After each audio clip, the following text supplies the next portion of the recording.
Hey everyone, welcome to Drinking with me, host Andrew, for a brand new Warhammer Age Sigma video. Thank you for everybody for staying subscribed to our channel, so I'd like to say thank you to this. So, what's been happening? So I haven't been online for a bit, guys, because I've been literally sorting out everything. Like, if you haven't noticed, I'm still looking a bit rough after lockdown, but who can help it? Currently, I've just started a new section, which is these White Dwarf magazines. White Dwarf is a Warhammer monthly book, which comes out every month. You can buy from Tesco's, Asda's, your local Warhammer shops, or Games Workshop shop that sells game work or stock. And it gives you like a couple of good painting guides, some new rules, any new things. But in this one, which was issue 454, this one was 2 months ago. If you can still get it, that's awesome. Like, I have to get mine from my local game shop, who always has spares left over after every month, and they put them to one side if anyone wants to order issues. This one came out with a brand new feature.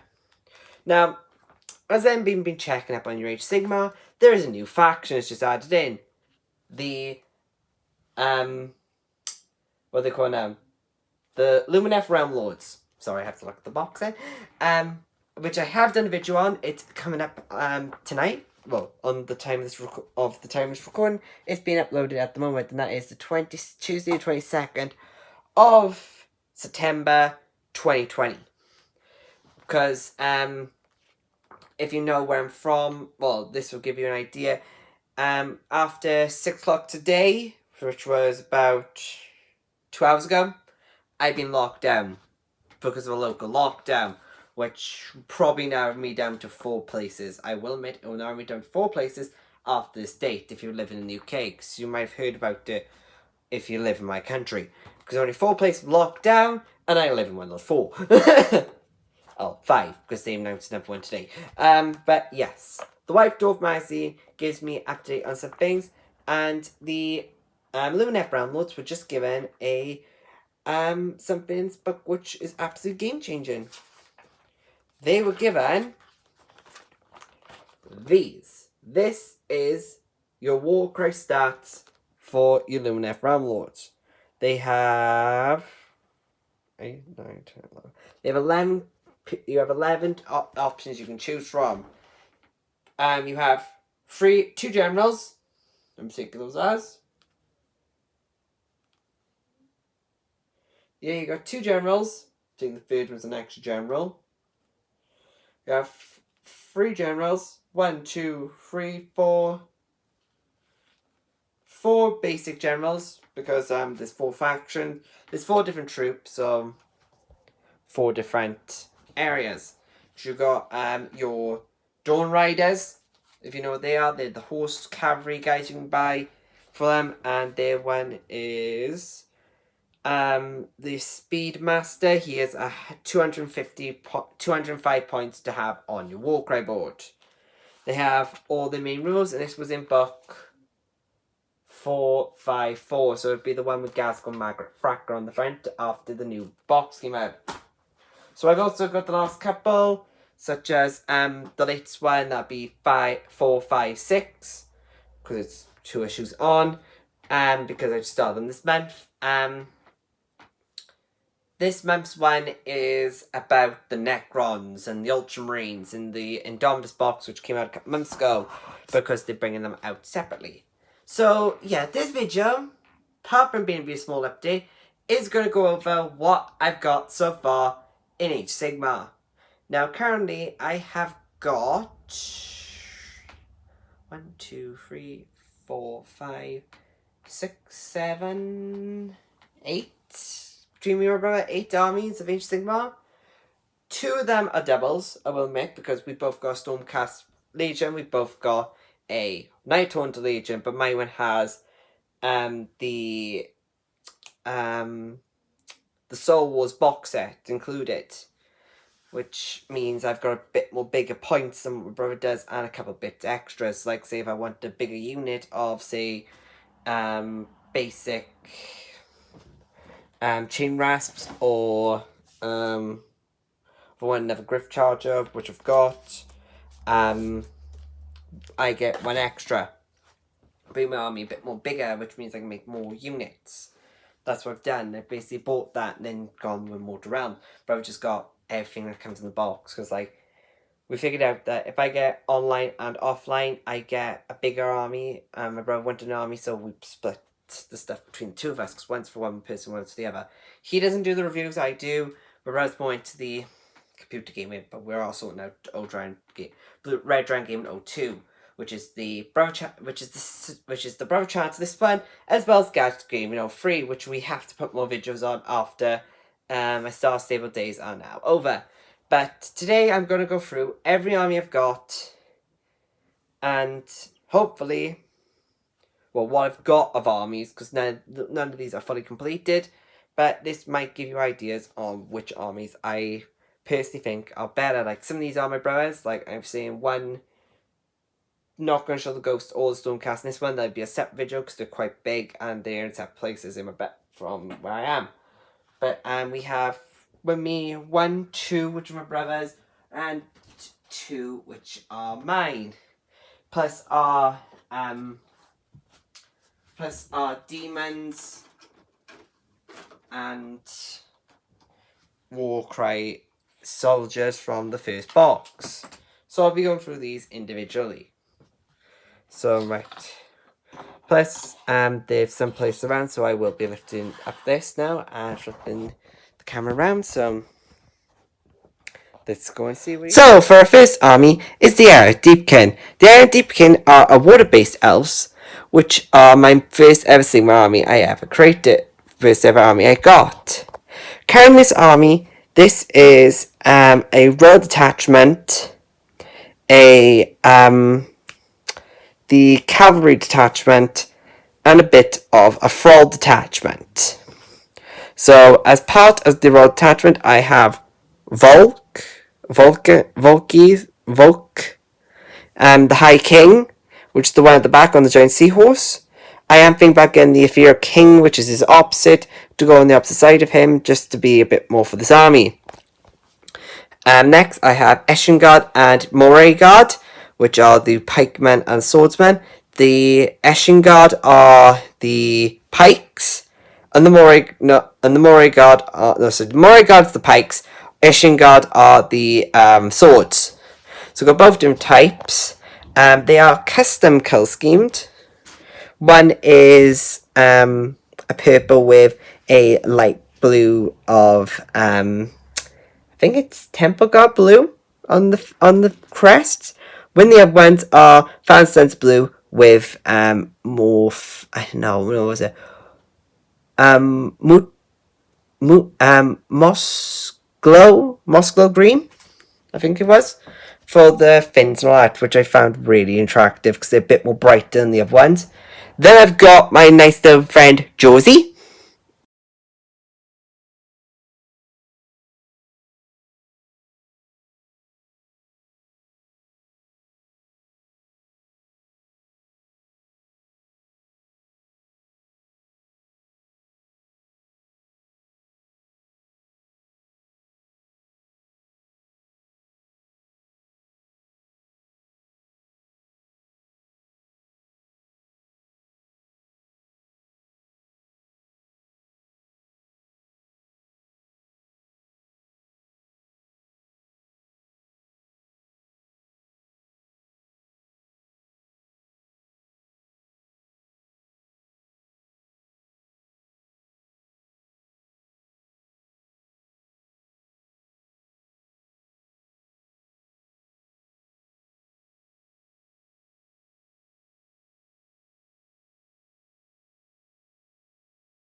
Here guys, here's the final army, which is the Lumineth Realm Lords. Currently in this, we have 10 pikemen, only one is painted to the color scheme. We have gone with the official color scheme of these, which are the best ones, I will admit. It took me about 3 hours to paint this. When on it by itself, I have a couple of extra bits to do on them, but yeah, this is what I've done. I think I went pretty well to the box art, pretty well when I only had the actual box art, which didn't actually give me any help. But yeah, it did turn out absolutely brilliant. I base coat these in Wraithbone, as you can see. Then went over them with the colours, because it said use Corax White. On the tutorial, I'll actually say do not use a Corax White, because Corax White shows up all the imperfections, I will admit. When this stuff was like a bit more duller white, and that means when you put the white on, it really pops on the armor. So I will admit, instead of using Corax White, use Wraithbone. Like, yeah, with the horses, because I've done them all Wraithbone, I have to do like light colours, but I could find a grey to add in to make it look a bit more like a light grey horse. Or a Palomino horse, because I can literally just pick up the armor, detail the frill in like the with a highlight of like black, with sort of tan mane, should I say, and then it becomes a spirit horse. My brother wanted them. Like do like the host brown, or not the brown colour. Properly like highlight it a bit more with Wraithbone, or go over it with Corax White, which would make it a spirit horse. Like, I'm really tempted to do my brother's lead as one, a spirit horse, as he calls them, which are the plain white ones, like in he calls it spirit horse after Lone Ranger, because horse is what they call a spirit horse. So my brother loves like the white horses, which if I do like the feet brown, the tail keeps white, and then just go over with it like a brown bit in the white armor, it will look absolutely amazing by just keeping it like the base spray color. And then just highlight, like go over like the mane with like null oil to make it a bit more darker, but a toned down version, so it'll look absolutely brilliant. Then I'm gonna have some then we're gonna have some Palominos, and then the normal brown horse. Palominos are white, like a greyish color with like a white mane. So they are. Was it a white horse? I can't remember, because I'm not one for horses. Trust me, I'm not a good one for horses. So yeah, we've also got our leader with the ethereal armor, which is an absolute brilliant model. So yeah, so please like, subscribe for more Age Sigmar content. Next video we'll be looking at my Ghost and Sigmar, and my Stormcast Tales. Any armies you suggest for me to collect, I will honestly take it on. Currently, those two armies are unpainted, like kind of like this one. They've had their base paints on them, but nothing else. Please like and subscribe, please, for more Warhammer Age Sigmar content. Any other videos you want me to do, just suggest them down below. So yeah, please keep yourself safe from coronavirus. If you're feeling unwell, I would say get tested as soon as possible if you believe it is COVID. So yeah, please like, subscribe. And yeah, this is Blue Dragon Gaming signing off. So I'd like to say bye to everyone, and keep safe, and keep on gaming. No matter how... but keep safe with the gaming bit, I will admit. So please, if you're going to play Warhammer with any friends, please wear a mask, please keep the 2-meter distance, and make sure that if you can't do that, please keep the 2-meter distance, wear a mask, or make sure or if you're going to do a battle, make sure you're at least 2 meters apart from wherever you're standing from each other. So if it means you've got a good room, such as like I've got a games shop downtown, which is currently closed for gaming things, but we can still get Warhammer stuff from there. It's fine. But if we want to do a Warhammer game against anyone, we're literally not allowed to. So, yeah, so it's just going to be me and my brother who literally live in the same house. We both play Warhammer, so we're going to end up doing barrel puts between the two of us. So this Blue Dragon game signing off. Please like, subscribe, and please keep on gaming. See you guys. Keep safe.